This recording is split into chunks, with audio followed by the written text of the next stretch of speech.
Hello दोस्तों, good morning, जोहार, नमस्कार, प्रणाम, सत श्री अकाल, अस्सलामो अलैकुम, आदाब। कैसे हैं आप सब? उम्मीद है आप लोग अच्छे होंगे। आज हम हर रोज की तरह फिर से हाजिर हैं झारखंड के तमाम छोटी बड़ी खबरों के साथ।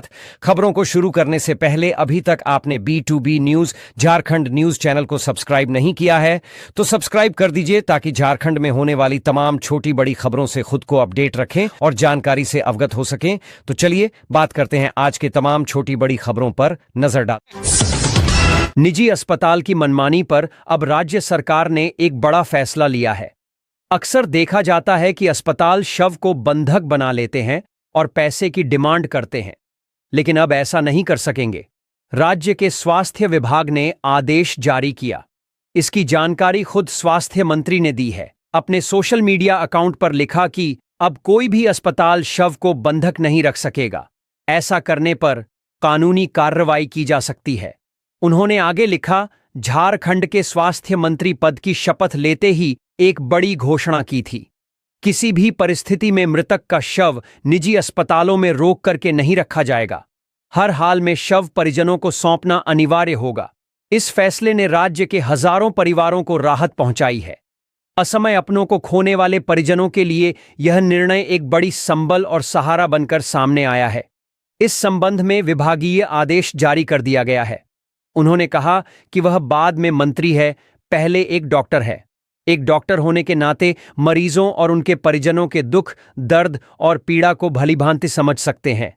उन्होंने कहा कि अपनी आंखों से देखा है कि किस तरह अस्पताल शव को पैसे के अभाव में रोक लेते थे और परिवार लाचार, बेबस होकर अस्पतालों के दरवाजे पर बिलखते रहते थे। तभी उन्होंने मन में ठान लिया था कि अगर उन्हें भविष्य में कभी ऐसी जवाबदेही मिलेगी तो वह सबसे पहले उन परिवारों को राहत देंगे जो आर्थिक तंगी के कारण अपनों का अंतिम संस्कार तक नहीं कर पाते। मुख्यमंत्री हेमंत सोरेन का भी आभार व धन्यवाद जताया है। उन्होंने कहा कि सीएम की दूरदर्शी सोच और जनहितकारी नेतृत्व के कारण वह स्वास्थ्य मंत्री के रूप में उनके विजन को आगे बढ़ा रहे हैं। राज्य की स्वास्थ्य व्यवस्था में व्यापक बदलाव आया है और आने वाले दिनों में और भी क्रांतिकारी परिवर्तन देखने को मिलेंगे। यह निर्णय केवल एक आदेश नहीं, बल्कि एक मानवीय पहल है जो संवेदना, सहानुभूति और न्याय की बुनियाद पर आधारित है। यह कदम झारखंड में एक नई स्वास्थ्य व्यवस्था की नींव रख रहा है। पहलगाम में 22 अप्रैल को पर्यटकों पर कायराना हमले के जवाब में ऑपरेशन सिंदूर के बाद से भारत और पाकिस्तान के बीच तनाव चरम पर है। भारतीय सेना द्वारा 6 मई की मध्य रात्रि के दौरान पाकिस्तान और पीओके के 9 आतंकी ठिकानों पर एयर स्ट्राइक के बाद से पाकिस्तान नफरत की आग में झुलस रहा है। पाकिस्तान पिछले 7 मई से लगातार कायराना हरकत कर रहा है। रिहायशी इलाकों के साथ साथ स्कूल और अस्पताल तक पर बम से हमला कर रहा है। भारतीय सेना इसका मुकम्मल तरीके से जवाब दे रही है। इधर पाकिस्तान के कायराना हरकत के खिलाफ झारखंड के युवा अपने अपने तरीके से गुस्से का इजहार कर रहे हैं। शनिवार को DSPM यूनिवर्सिटी के छात्रों ने पाकिस्तान के खिलाफ जोरदार प्रदर्शन किया। छात्रों ने पाकिस्तान मुर्दाबाद के नारे लगाए। भारतीय फौज के शौर्य की सराहना करते हुए युवाओं ने कहा कि पाकिस्तान के पास भारत से लड़ने की औकात नहीं है, उसको माकूल जवाब दिया जा रहा है। पहलगाम में आतंकियों द्वारा धर्म पूछकर महिलाओं के सामने पुरुषों की हत्या किए जाने की घटना को याद कर छात्र बेहद आक्रोशित दिखे। इस दौरान छात्रों ने जमीन पर पाकिस्तान के झंडा को पेंट किया और बाद में उसको मिट्टी से पोत डाली। साथ ही पाकिस्तान के झंडे को आग के हवाले किया। बता दें कि ऑपरेशन सिंदूर के बाद भारत और पाकिस्तान के बीच तनाव चरम पर है। भारतीय फौज पाकिस्तान को करारा जवाब दे रही है। लिहाजा भारतीय फौज की सलामती और विजय के लिए जगह जगह प्रार्थनाएं की जा रही हैं। एक यात्री बस शनिवार की सुबह अनियंत्रित होकर सड़क पर पलटकर खाई में जाकर गिर गई। इस घटना में करीब 15 यात्री घायल हो गए। इनमें से 4 गंभीर रूप से घायल लोगों को रायरंगपुर अस्पताल में भर्ती कराया गया है। जानकारी के अनुसार बहलदा थाना क्षेत्र के जारीतांडी से करंजिया जाते समय अपू नामक यात्री बस संख्या ओडी 5Z4445 सुबह करीब 7:15 पर जियालदा गांव के पास अनियंत्रित होकर सड़क पर पलटकर खाई में जा गिरी। दुर्घटना के बाद स्थानीय लोगों ने बस से यात्रियों को बचाना शुरू कर दिया।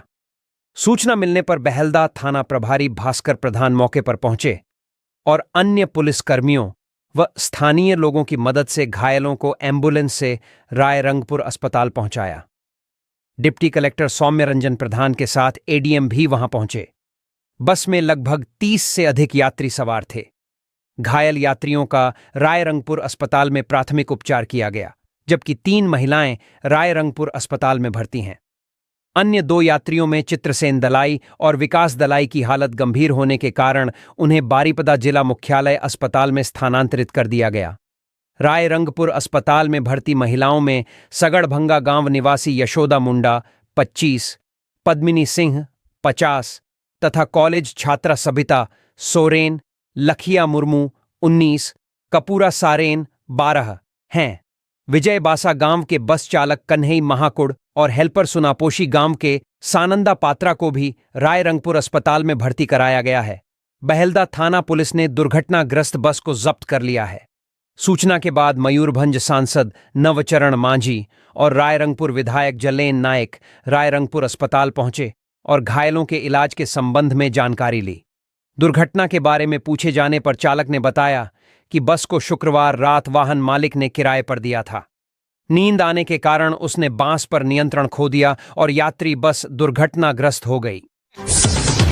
स्वामी दयानंद नेत्रालय, खूंटी, देवशांति नेत्रालय, सिमडेगा और सदर जिला अस्पताल चाईबासा में नेत्र ज्योति पखवाड़ा की शुरुआत की गई है।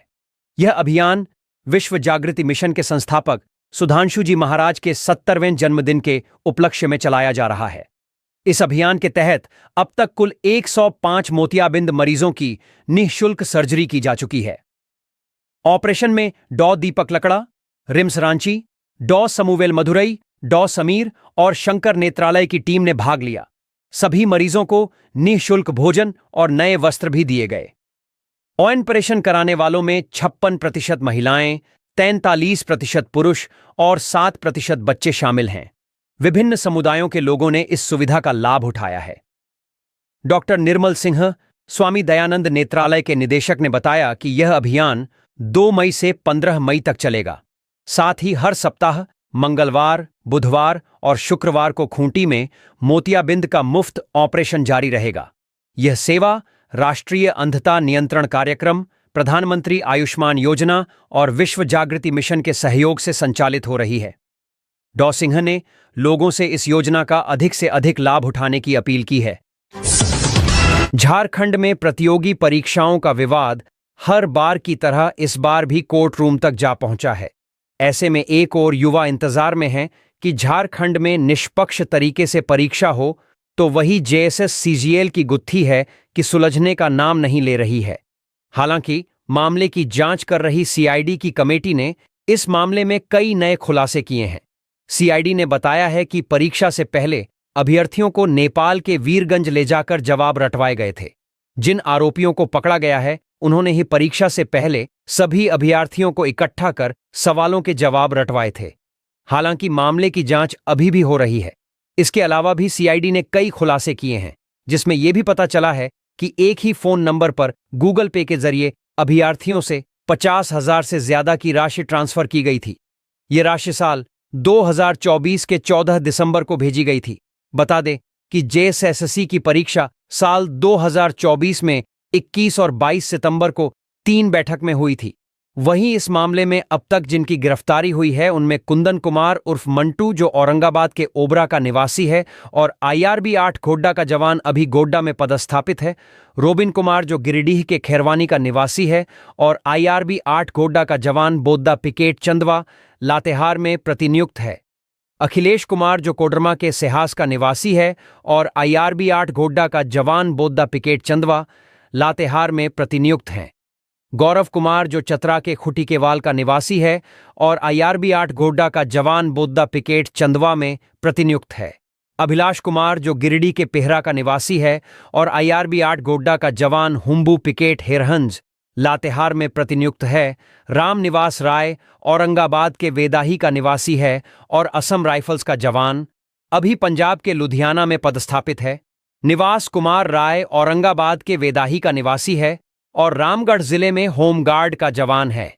कविराज उर्फ मोटू ये भी औरंगाबाद के वेदाही का निवासी का है और असम राइफल्स के जवान राम निवास राय का भतीजा है, जिनकी गिरफ्तारी हो चुकी है।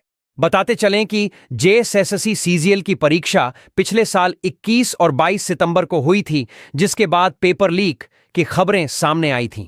इसके बाद छात्रों ने राज्य भर के कोने कोने परीक्षा में रद्द करने की मांग की थी। इसके बाद मामला कोर्ट तक पहुंच गया और फिलहाल सीआईडी मामले की जांच कर रही है। भारत पाकिस्तान के बीच जारी तनाव के बीच अमेरिकी राष्ट्रपति डोनाल्ड ट्रंप ने बड़ा दावा किया है। उन्होंने कहा कि अमेरिका की मध्यस्थता में एक लंबी बातचीत के बाद भारत और पाकिस्तान पूर्ण और तत्काल युद्ध विराम पर सहमत हो गए हैं। ट्रंप ने कहा, मुझे यह घोषणा करते हुए खुशी हो रही है कि भारत और पाकिस्तान पूर्ण और तत्काल युद्ध विराम पर सहमत हो गए हैं। दोनों देशों को कॉमन सेंस और बेहतरीन इंटेलिजेंस का इस्तेमाल करने के लिए बधाई। इस मामले पर आपका ध्यान देने के लिए धन्यवाद।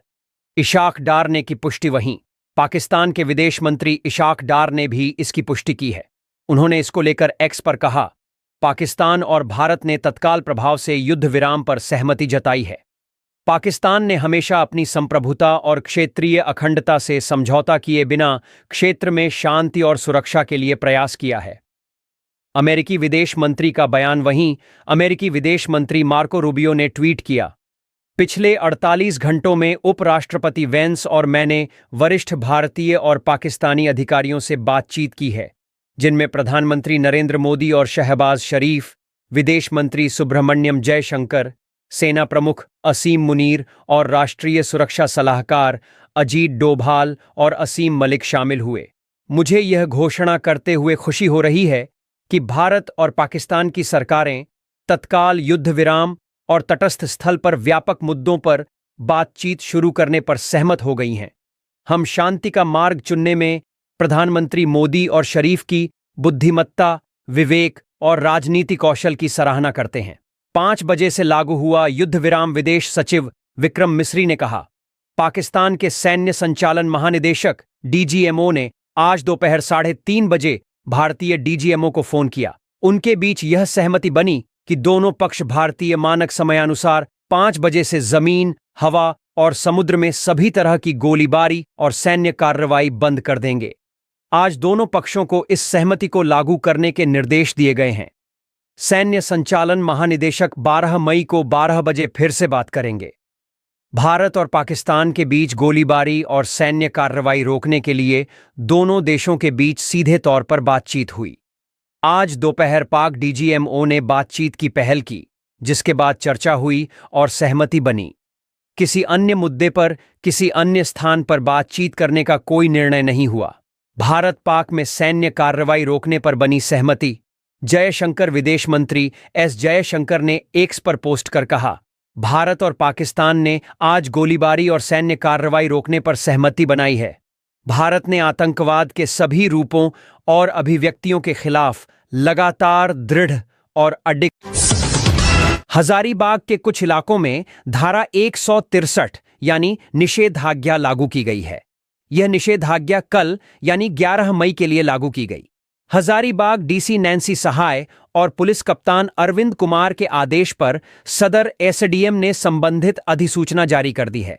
बता दें कि रविवार को जिले में बीएड, एमएड, बीपीएड संयुक्त प्रवेश प्रतियोगिता परीक्षा 2025 के आयोजन किया जा रहा है, जिस चलते परीक्षा केंद्रों के 200 मीटर के रेडियस में धारा 163 लागू किया जा रहा है।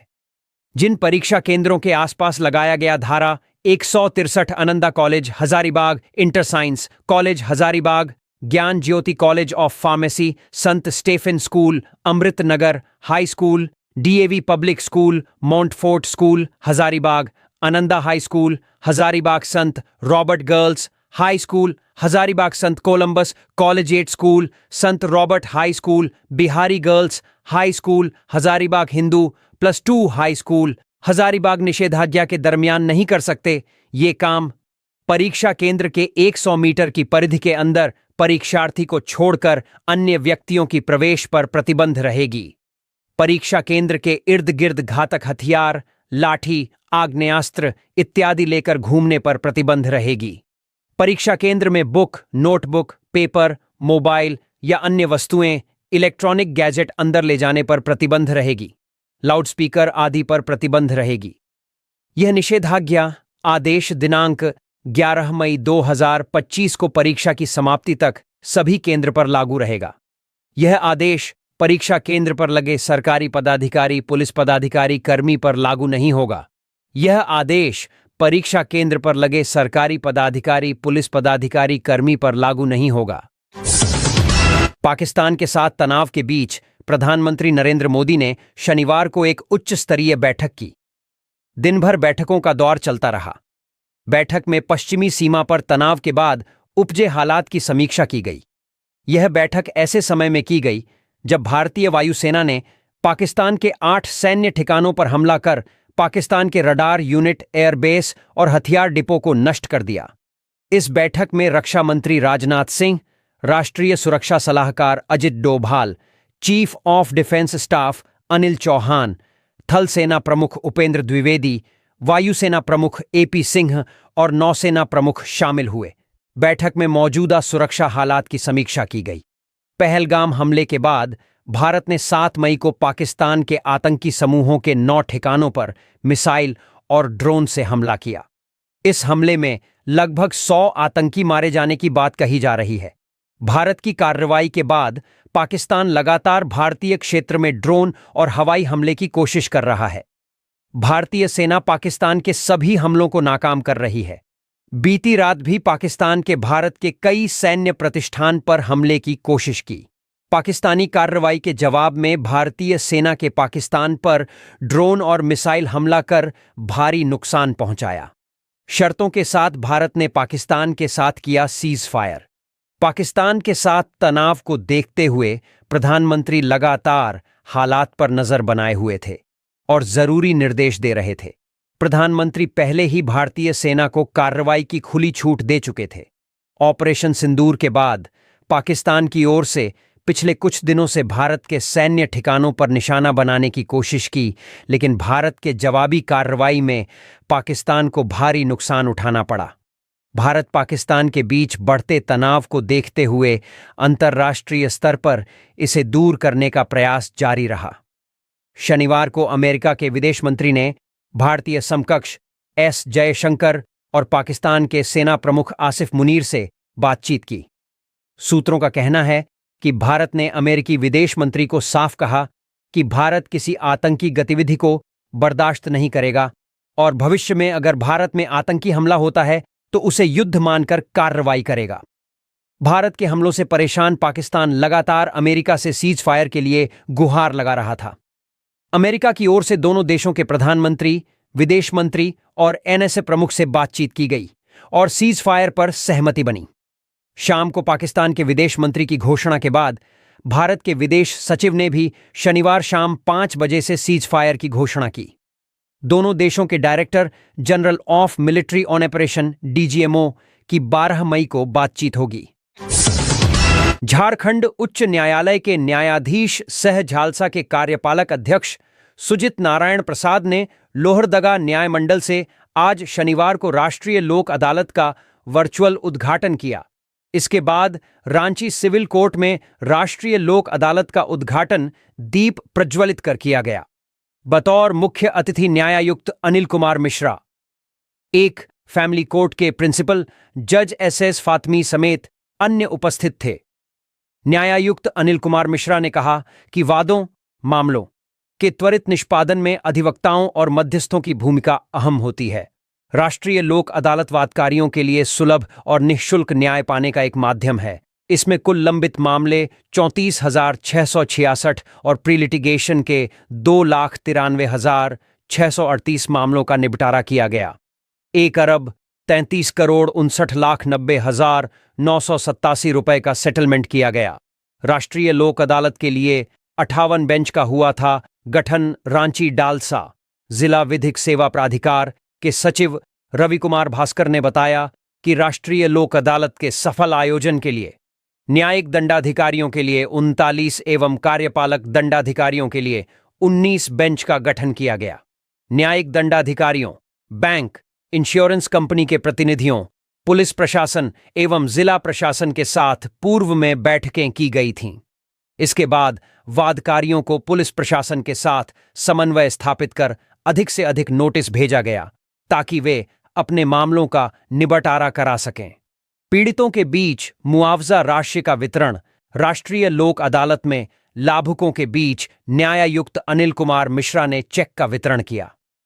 उन्होंने वाहन दुर्घटना मुआवजे के तौर पर मदेश्वर पांडे को 9,88,965 रुपये का चेक सौंपा। पीड़ित मुआवजा के रूप में न्यायायुक्त ने रानी देवी को 5 लाख का चेक प्रदान किया। न्यायायुक्त ने दिव्यांगजनों सोनू गोप और वसीम खान को व्हील चेयर दिया। अन्य न्यायिक पदाधिकारियों ने झारखंड पीड़ित मुआवजा के तहत कुल 25 पीड़ितों के बीच 68 लाख रुपए का चेक दिया। इसके साथ ही वाहन दुर्घटना मुआवजा में न्यायिक पदाधिकारियों ने पीड़ितों के बीच 7,35,551 रुपए के चेकों का वितरण किया। इस हेल्थ चेकअप कैंप में वादकारियों, अधिवक्ताओं, मध्यस्थों, व्यवहार न्यायालय रांची के कर्मचारी और उनके परिवार निःशुल्क हेल्थ चेकअप करा सकेंगे। राष्ट्रीय लोक अदालत के उद्घाटन पर ये भी थे उपस्थित। राष्ट्रीय लोक अदालत के उद्घाटन अवसर पर एजेसी 15 अमित शेखर, एजेसी 2 यशवंत प्रकाश समेत अन्य अपर न्यायायुक्तगण, मुख्य न्यायिक दंडाधिकारी चंदन समेत सभी न्यायिक दंडाधिकारी गण और रांची जिला बार एसोसिएशन के अध्यक्ष शंभू प्रसाद अग्रवाल, महासचिव संजय कुमार विद्रोही, एलएडीसीएस के सदस्यगण, अधिवक्तागण, कर्मचारी, पीएलवी समेत अन्य उपस्थित थे। उद्घाटन कार्यक्रम संचालन डालसा सचिव रवि कुमार भास्कर ने किया। भारत और पाकिस्तान के बीच युद्ध विराम हो गया। हालांकि इससे पहले पाकिस्तान के ड्रोन हमले का भारत ने मुंहतोड़ जवाब दिया। इस दौरान उनका एयर डिफेंस सिस्टम खराब करने के साथ ही वहां के 4 एयरपोर्ट को भारी नुकसान पहुंचाया। हालात को देखते हुए शनिवार सुबह ऑपरेशन सिंदूर पर विदेश मंत्रालय ने प्रेस कॉन्फ्रेंस की। इसमें कर्नल सोफिया ने कहा कि भारत पाकिस्तान को करारा जवाब दे रहा है। बता दें कि पाकिस्तान ने शुक्रवार को भी नापाक हरकत की। रक्षा सूत्रों ने बताया कि जम्मू कश्मीर के बारामूला से लेकर गुजरात के भुज तक अंतर्राष्ट्रीय सीमा और नियंत्रण रेखा पर 26 स्थानों पर ड्रोन देखे गए। इनमें नागरिक और सैन्य ठिकानों के लिए संभावित खतरा पैदा करने वाले संदिग्ध सशस्त्र ड्रोन शामिल हैं। हालांकि भारतीय वायु रक्षा प्रणाली ने अधिकांश ड्रोन को मार गिराया। सूत्रों के अनुसार पाकिस्तान की तरफ से भारत में जिन स्थानों पर ड्रोन हमले करने की नाकाम कोशिश की गई उनमें बारामूला, श्रीनगर, अवंतीपोरा, नगरोटा, जम्मू, फिरोजपुर, पठानकोट, फाजिल्का, लालगढ़ झट्टा, जैसलमेर, बाड़मेर, भुज, कुआरबेट और लाखी नाला शामिल हैं। हालांकि पंजाब के फिरोजपुर में एक सशस्त्र ड्रोन ने एक नागरिक क्षेत्र को निशाना बनाया, जिसके कारण एक स्थानीय परिवार के सदस्य गंभीर रूप से घायल हो गए। रक्षा सूत्र ने कहा कि भारतीय सशस्त्र बल उच्च स्तर की सतर्कता बनाए हुए हैं और ऐसे सभी हवाई खतरों को काउंटर ड्रोन सिस्टम का उपयोग करके ट्रैक और निपटाया जा रहा है। स्थिति पर कड़ी और निरंतर निगरानी रखी जा रही है और जहां भी आवश्यक हो त्वरित कार्रवाई की जा रही है। भारत और पाकिस्तान के बीच युद्ध विराम 12 मई को फिर बात करेंगे। दोनों देशों के डीजीएमओ भारत पाकिस्तान के बीच अब युद्ध विराम हो गया है। इसकी जानकारी देते हुए विदेश सचिव विक्रम मिस्री ने कहा कि शनिवार दोपहर 3:35 पर दोनों देशों के डीजीएमओ के बीच बातचीत हुई थी। उन्होंने बताया कि इसमें फैसला लिया गया था कि आज शाम 5 बजे से दोनों देश आकाश, जल और थल पर तत्काल हमले रोक देंगे। इसके साथ ही दोनों देशों के बीच सीज फायर हो गया है। मिस्री ने कहा कि 12 मई को दोनों देशों के अधिकारी आगे की रणनीति पर चर्चा करेंगे। भारत और पाकिस्तान के बीच तनाव के बीच अमेरिकी विदेश मंत्री मार्को रूबियो ने कहा कि दोनों देश युद्ध विराम के लिए सहमत हो गए हैं। इस संबंध में उन्होंने ट्वीट किया, पिछले 48 घंटों में वीपी वेंस और मैंने वरिष्ठ भारतीय और पाकिस्तानी अधिकारियों से बातचीत की है, जिनमें प्रधानमंत्री नरेंद्र मोदी और शहबाज शरीफ, विदेश मंत्री सुब्रह्मण्यम जयशंकर, सेना प्रमुख असीम मुनीर और राष्ट्रीय सुरक्षा सलाहकार अजीत डोभाल और असीम मलिक शामिल हैं। उन्होंने कहा कि मुझे यह घोषणा करते हुए खुशी हो रही है कि भारत और पाकिस्तान की सरकारें तत्काल युद्ध विराम और तटस्थ स्थल पर व्यापक मुद्दों पर बातचीत शुरू करने पर सहमत हो गई हैं। हम शांति का मार्ग चुनने में प्रधानमंत्री मोदी और शरीफ की बुद्धिमत्ता, विवेक और राजनीति कौशल की सराहना करते हैं। युद्ध विराम पर सहमत हुए भारत पाकिस्तान ट्रंप अमेरिकी राष्ट्रपति डोनाल्ड ट्रंप ने दावा किया है कि भारत और पाकिस्तान पूर्ण और तत्काल युद्ध विराम पर सहमत हो गए हैं।